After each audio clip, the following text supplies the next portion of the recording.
नमस्कार, स्वागत आहे तुमचं आपल्या चॅनलवर. आज आपण करणार आहोत कापसासारखी मऊ लुसलुशीत असे दहीवडे किंवा दहीभल्ले पण म्हणतात याला. एकदम मऊ लुसलुशीत होणारे हे दहीवडे खायला एकदम टेस्टी असे होतात आणि करायला मस्त अशी सोपी रेसिपी. एकदम मस्त अशी ही दहीवड्याची रेसिपी आज आपण करणार आहोत. चला तर दहीवडे करायला सुरुवात करू. तर आता सगळ्यात अगोदर आपल्याला डाळ भिजत घालायची आहे. इथे एक मध्यम आकाराची वाटी घेतली आहे मी. खूप जास्त लहान नाही किंवा खूप मोठी नाही अशी. आणि तेवढी भरून वाटी ही उडीद डाळ घेतली आहे. ती पाकडून निवडून स्वच्छ करून घेतली आहे. आता हिला 4-5 पाण्याने स्वच्छ धुवून घेऊ. उडदाच्या डाळीमध्ये खूप असं पिठासारखं पांढरं असतं, त्यामुळे हिला 4-5 पाण्याने स्वच्छ धुवून घ्यायची आणि पाणी बदलून बदलून हिला आपण आता 4-5 पाण्याने स्वच्छ धुवून घेऊ. किंवा याच्यावरचं सगळं जेवढं पांढरं पाणी निघतंय तोपर्यंत हिला व्यवस्थित धुवून घ्यायचं, जोपर्यंत स्वच्छ पाणी होत नाही तोपर्यंत. या पद्धतीने आपण 4-5 वेळेस डाळ धुवून घेऊ. आता इथे 4 ते 5 वेळेस डाळ धुवून घेतल्यानंतर याच्यामध्ये पाणी टाकायचे. डाळ बुडून वरती राहील इतकं पाणी टाकायचे आणि ही डाळ आपल्याला 3 तासासाठी अशी झाकून भिजत ठेवायची आहे. आता आपण 3 तासानंतर बघू. तर इथे 3 तासानंतर आपली डाळ छान अशी फुगली आहे, मस्त दुप्पट झाली आहे डाळ आणि छान भिजली पण गेली आहे. आता हिला आपल्याला निथळून घ्यायचे. निथळण्यासाठी इथे मी पुरणाची चाळणी घेतली आहे. एका पातेल्यावर चाळणी ठेवली, त्याच्यावर ही डाळ ओतून घ्यायची आणि निथळून घ्यायची व्यवस्थित. आपल्याला डाळ तर आपण अगोदरच स्वच्छ धुतलेली आहे, त्यामुळे आता धुण्याची अजिबात गरज नाही. आता इथे निथळून घेतली आहे आपली डाळ. 5 मिनिटानंतर बघूया. 5 मिनिटानंतर दळायला तयार होईल आपली डाळ. आता इथे निथळून झाली डाळ. याला थोडी थोडी करून मिक्सरच्या भांड्यामध्ये घ्यायची आणि दळून घ्यायची. आपल्याला थोडी थोडीच डाळ घालायची, खूप जास्त एकाच वेळी डाळ घालायची नाही, मिक्सरवर लोड येतो याने. आता इथे दळून घेऊ ही डाळ. अगोदरच थोडीशी दळून घ्यायची. शक्यतो बिना पाण्याचीच दळा, पण गरज पडलीच तर अगदी थोडंसं पाणी याच्यामध्ये घालायचं आहे. मिक्सर असं चालू बंद करायचं, म्हणजे आपली वरती जी चिकटलेली डाळ असते कडेला ती खाली पडते आणि परत दळल्या जाते. मधून मधून याला चमच्याने हलवून द्या. आणि इथे बघू शकता अगदी 3-4 चमचे एवढं पाणी मी याच्यामध्ये घातलेलं आहे आणि याला दळून घ्यायचं आहे. याच्यापेक्षा जास्त अजिबात पाणी घालायचं नाही, सैल होईल नाही तर आपलं मिश्रण. तर इथे बघू शकता छान असं आपलं पहिली बॅच दळून झालेली आहे. एकदम मऊ अशी दळून झाली आपली डाळ.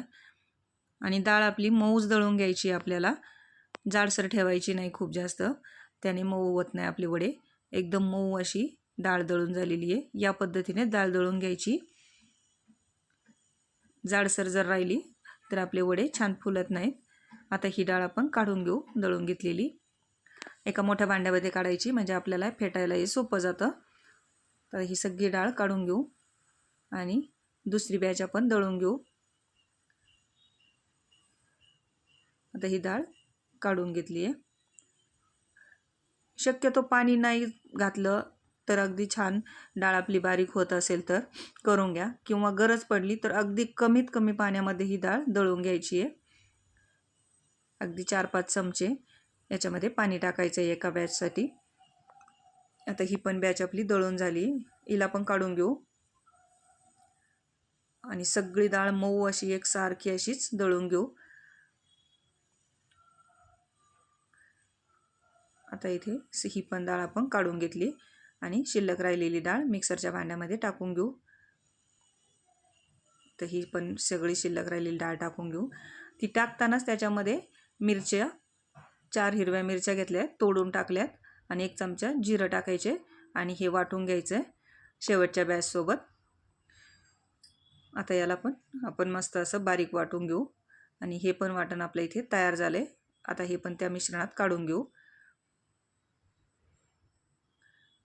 सगळं मिश्रण इथे आपलं तयार आहे. आता याला या भांड्यामध्ये घेतलं आहे मोठ्या. आता याच्यामध्ये चवीनुसार मीठ टाकून घ्यायचं. आता याला आपल्याला फेटून घ्यायचं आहे व्यवस्थित. 10 ते 12 मिनिट याला फेटून घ्यायचं. जेवढं छान पीठ फेटलं जाईल तेवढे आपले वडे मस्त मऊ लुसलुशीत होतात एकदम. आणि याच्यामध्ये आपल्याला इनो, सोडा किंवा बेकिंग पावडर असं काहीच घालण्याची गरज नाही, फक्त फेटण्याची मेहनत घ्यायची. याने मस्त असे वडे तयार होतात आपले. आता इथे 5-7 मिनिट झाले आपण पीठ फेटतोय. याला आणखी आपण 5-1 मिनिट फेटून घेऊ. म्हणजे आपलं पीठ छान मऊ असं होईल. बघू शकता थोडंसं पीठ आपलं हलकं झाल्यासारखं झालं आहे. याला आणखी 5 मिनिट फेटून घ्यायचं आहे. सारखं एकसारख्या बाजूने एकाच बाजूने पीठ फेटून घ्यायचं असं. जेवढं तुम्हाला शक्य आहे तेवढं 10 ते 12 मिनिट पीठ फेटून घ्यायचं. आणि आपलं पीठ मस्त तयार झालं आहे हे ओळखण्यासाठी असं वाटीमध्ये पाणी घ्यायचं आणि त्याच्यात थोडं पीठ टाकून घ्यायचं. असं पीठ वरती तरंगलं पाहिजे. टाकल्याबरोबर वरती आलं म्हणजे आपलं पीठ व्यवस्थित तयार झालं आहे. परत एकदा टाकून दाखवते मी तुम्हाला.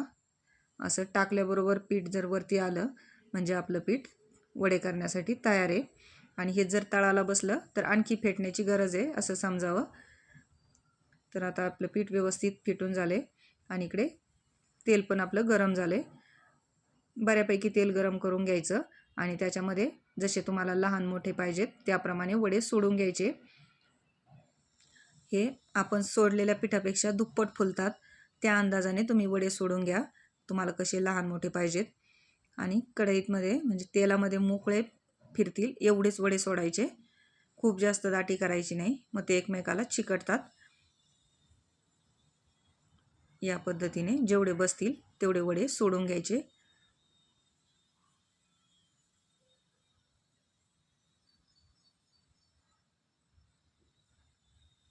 आता इथे आपले वडे सोडून झालेत. याला सगळ्या बाजूनी छान असं तळून घ्यायचं आहे. आता थोडा वेळ याला असंच ठेवलं. आता याला हलवून सगळ्या बाजूनी तळून घ्यायचं आहे.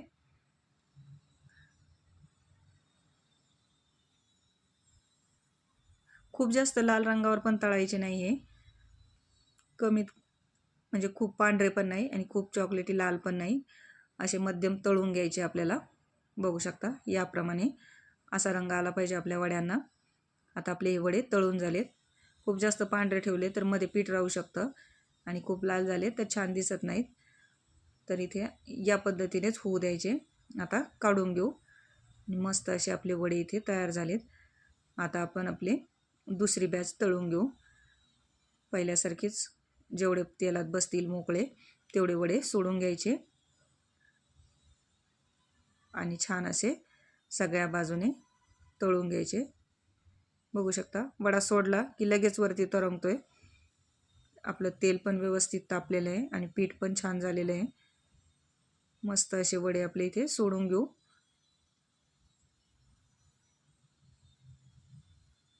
आणि ही पण बॅच पहिल्यासारखीच आपण तळून घेऊ.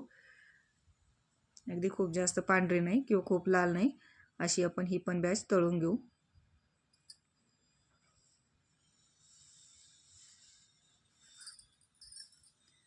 सगळीकडून याला छान रंग येईपर्यंत तळून घ्यायचं. बघू शकता जेवढं आपण पीठ सोडत होतो त्यापेक्षा दुप्पट आपले वडे फुलत आहेत. आणि याच्यामध्ये आपण इनो सोडा किंवा बेकिंग पावडर असं काहीच वापरलेलं नाही आहे. मस्त असे मोठे मोठे टम्म फुगलेले वडे आपले तयार होत आहेत. या पद्धतीने आपण आपले सगळे वडे तळून घेऊ. तुम्ही जेवढं पीठ फेटण्याची मेहनत घ्याल तेवढे तुमचे वडे मस्त होतील आणि अजिबात इनो वगैरे वापरण्याची गरज पडणार नाही. त्यामुळे तेलकट पण कमीत कमी होतील. एकदम कोरडे असे वडे होत आहेत आपले. आणि ज्याच्यामध्ये जे आहे थोडंफार तेल ते पण आपण पाण्यात टाकल्यावर निघून जाणार आहे. बघू शकता इथे बऱ्यापैकी आपले वडे तळून झालेत. आता गॅसवर एक पातेलं ठेवलं आहे. त्यात 1 ग्लास पाणी टाकलं. त्यात अर्धा चमचा मीठ टाकलं. पाव चमचा हिंग टाकला आहे आणि याला गरम होऊ द्यायचं आहे पाण्याला. ते पाणी गरम झालं की आपण गॅस बंद करून टाकू आणि आपण तळून घेतलेले वडे याच्यामध्ये टाकून घ्यायचे. तुम्हाला जेवढे खायचे तेवढे वडे पाण्यामध्ये टाकून घ्या. जेव्हा खायचे जसे त्या पद्धतीने थोडे थोडे वडे पाण्यामध्ये टाकून घ्यायचे. तुम्हाला जर सगळे एकदमच खायचे असतील तर मग सगळेच वडे मोठ्या भांड्यामध्ये पाणी घेऊन एकदमच गरम करून घ्या. आणि आता याला 10 मिनिट झाकून ठेवू आपण असंच. आणि 10 मिनिटानंतर यातलं पाणी असं हलक्या हाताने दाबून काढून घ्यायचं. एकदम मस्त असे मऊ लुसलुशीत आपले वडे तयार झालेले आहेत. आणि पूर्ण तेलकटपणा याचा गेलेला आहे. अजिबात तेलकट राहत नाहीत वडे असे पाण्यात सोडल्यावर. असं हलक्या हाताने याला दाबून घ्यायचं आणि यातलं पाणी जे आहे ते काढून टाकायचं. असे पाण्यात वडे सोडल्याने मऊ पण होतात आणि तेलकट पण राहत नाहीत. त्यामुळे वडा खायला आपला आणखी पौष्टिक होतो तेलकट कमी झाल्यामुळं. तर आता असे सगळे वडे आपण पिळून घेऊ यातलं पाणी हलक्या हाताने.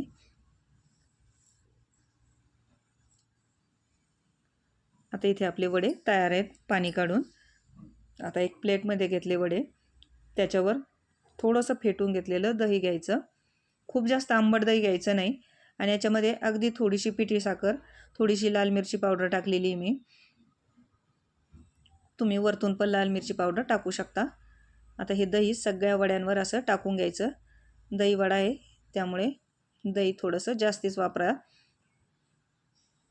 थोडंसं फेटून घेतलेलं दही आहे, फक्त हलवून घ्यायचं चमच्याने. आता याच्यावर पुदिन्याची चटणी टाकून घेऊ. तुम्हाला जसं आवडतं त्याप्रमाणे पुदिन्याची चटणी इथे टाकून घेतली. आता याच्यावर चिंच पाणी टाकून घ्यायचं किंवा चिंचगुळाची चटणी. ती पण तुम्ही तुमच्या आवडीनुसार कमी जास्त करू शकता. आणि याच्यावर आता शेव टाकून घेऊ. बारीक शेव टाकून घ्यायची. याच्यावरतून लाल मिरची पावडर, चाट मसाला पण टाकतात, पण मी पुदिन्याची चटणी करताना चाट मसाला वापरला होता त्यामुळे वरतून टाकला नाही. आणि लाल मिरची पावडर थोडीशी दह्यामध्ये टाकली होती त्यामुळे ती पण वापरली नाही. तुम्ही ती पण वापरू शकता वरतून, चाट मसाला आणि लाल मिरची पावडर. त्याने दिसायला पण छान दिसतात आपले हे वडे. आणि इथे डाळिंबाचे थोडेसे दाणे टाकलेत. मस्त असा मऊ लुसलुशीत दहीवडा आपला इथे तयार झाला आहे. तुम्ही पण या पद्धतीने दहीवडे नक्की करून बघा. आणि व्हिडिओ आवडला असेल तर लाईक करा, शेअर करा, कमेंट करा. चॅनलवर नवीन असाल तर सबस्क्राईब करा.